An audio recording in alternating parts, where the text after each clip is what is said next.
Semasa kuliah di Jogja dulu, saya punya sebuah taman bacaan.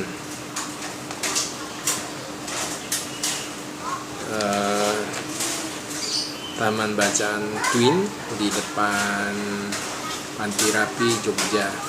Itu bentuknya kaki lima sih. Nah, di sebelah taman bacaan saya ada kios, warung serba ada ya, serba ada, minimalis. Dia jual rokok tapi jual bensin juga, bensin eceran. Nah, saya punya pegawai warung itu, punya bibinya pegawai saya.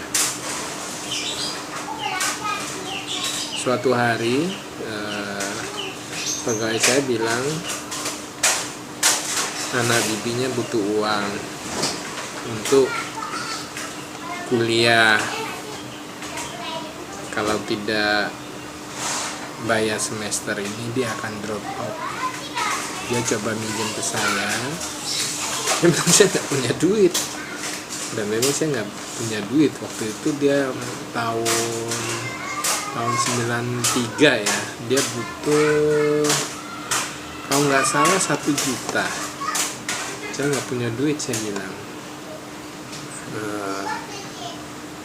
Tapi mereka orangnya kekeh gitu. Beberapa kali pegawai saya bilang tolonglah bantu, dan memang karena saya juga nggak punya duit, saya nggak punya duit, gimana saya bantu. Terakhir dia bilang lagi bahwa kembali mengulang cerita bahwa itu kesempatan terakhir dia bayar. Kalau tidak bayar uang semester itu, dia akan drop out. Karena permintaan yang berulang-ulang, akhirnya hatiku luluh juga. Memang saya tidak punya uang, tapi saya punya banyak saudara yang kalau saya meminta pasti mereka mau bantu. Di sisi lain, anaknya si bibi pegawai saya punya anak itu yang katanya mau kuliah tapi uangnya enggak. Itu adalah preman lokal, preman di situ. Di sisi lain pengen bantu meski kita nggak punya uang, sisi lain kita pikir juga ini uang bakal kembali nggak kalau kita bantu.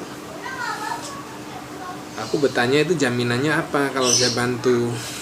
Dia bilang dia ada motor sama suratnya. Motornya itu motor zaman dulu ya, yang kadang nyala kadang mati, nyalanya setengah mati. Tapi karena memang ini misinya bantu, akhirnya saya pergi ke tempat saudara saya di Kaliurang yang punya toko bangunan. Saya mengatakan saya butuh uang buat bayar kuliah. Padahal itu uang bukan buat saya, buat orang lain, tapi demi membantu saya mengatakan itu uang buat saya bayar kuliah. Kakak sepupu saya, memang dia juga sudah mendapatkan pesan dari bibi saya bahwa kalau si Harvin ini butuh apa-apa tolong dibantu. Jadi dengan agak kesel, tapi dia ingat pesan ibunya. Setelah aku diceramain panjang lebar tentang susahnya cari uang, kamu tahu nggak, semen satu sak ini angkat setengah mati cuma untung berapa? 25 perak katanya. Ini panjang lebar. Ya saya diam, saya dengar aja, dengar, dan saya tahu bahwa nanti juga dia kasih bantu. Dan memang benar setelah ceramah panjang lebar, akhirnya saya dikasih uang 1 juta itu, dan saya pulang dengan bahagia. Karena misi saya untuk membantu orang supaya bisa tetap kuliah itu bisa tersampaikan. Lalu saya berikanlah uang 1 juta itu kepada pegawai saya untuk diberikan kepada bibinya. Lalu dia memberikan moto bututnya dan suratnya. BPKB-nya saya nggak ngerti, waktu itu warnanya merah ya. Memberikan pada saya, jadilah saya seolah punya moto butut. Jadi kalau teman-teman waktu dulu kuliah di Duta Wacana pernah lihat saya bawa motor gede yang udah tua, yang susah nyala, yaitu sebenarnya moto jaminan. Nah, selang waktu berjalan, mungkin sekitar ada 1 bulan, pegawai saya ngomong ke saya, itu motornya mau diambil. Saya loh, kan itu pinjamannya belum dibayar, kenapa motornya mau diambil? Saya ngomong begitu, lalu selesai. Tapi kembali mereka orang yang sangat gigih ya. Jadi saya didatangi berulang-ulang sampai terakhir si pegawai saya setengah mengancam, mengatakan bahwa kalau motornya tidak dikembalikan nanti tanggung sendiri kalau terjadi apa-apa, kata bibinya. Waktu itu saya waduh, ini udah nggak bener nih. Tapi akhirnya karena saya juga di kampung orang ya, akhirnya motor saya kasihkan ke dia. Surat nggak saya kasihkan, tapi ya itu kembali seminggu kemudian dia kembali minta lagi, dan akhirnya saya kasihkan saja gitu. Jadi apa pelajaran yang bisa kita tarik dari yang pernah saya alami? Saya tidak pernah menyesal bahwa saya membantu orang, meskipun saya tidak punya uang tersebut, tapi saya bisa mencarikan, dan itu menjadi track hidup saya ya. Seringkali saya membantu orang tapi bukan dengan uang yang saya miliki, tapi saya hanya menjadi penghubung, menghubungi orang yang punya dan bisa bantu, walaupun kadang-kadang buat saya mungkin dia bantu, tapi buat orang lain enggak. Tapi ya kadang-kadang saya mengatasnamakan saya untuk membantu orang lain,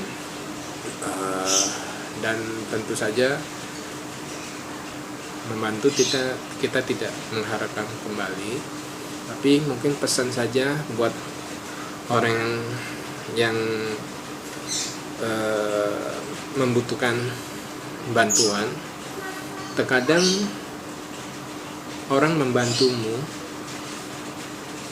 menolongmu bukan karena mereka kaya, tapi mereka bisa merasakan dan pernah merasakan bagaimana menjadi orang dalam kondisi susah tapi tidak ada yang membantu.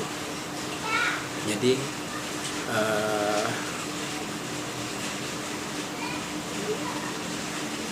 dalam ilmu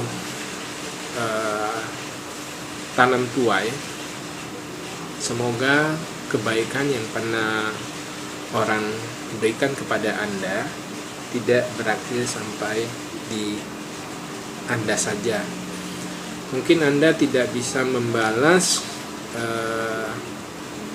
orang yang telah membantu Anda, karena mungkin kapasitas mereka, kemampuan mereka jauh lebih tinggi dari Anda, dan kadang mereka juga tidak mengharapkan bantuan dari Anda. Tetapi seperti kehidupan yang selalu berwarna dan tidak merata, ada orang yang lebih tinggi dari kita, ada orang yang lebih kaya dari kita, tapi juga ada orang yang lebih rendah dan lebih susah dari kita. Semoga bantuan yang pernah kita terima, bagaimana kita pernah merasakan dibantu orang, bisa kita tanam kembali atau salurkan pada orang yang juga membutuhkan, sehingga kebaikan ini tidak berakhir pada diri kita saja.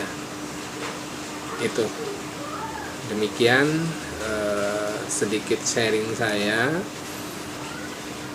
tentang ya ini mungkin pengalaman yang agak aneh ya. Kita membantu orang orang yang sedang butuh, padahal kita sendiri nggak punya, tapi kita bisa membantu dia, tapi kita juga lalu menjadi orang yang diancam sama orang yang kita bantu. ini aneh, tapi ya sudahlah, ini sedikit kisah zaman saya masih di Jogja. Salam Paman Botak.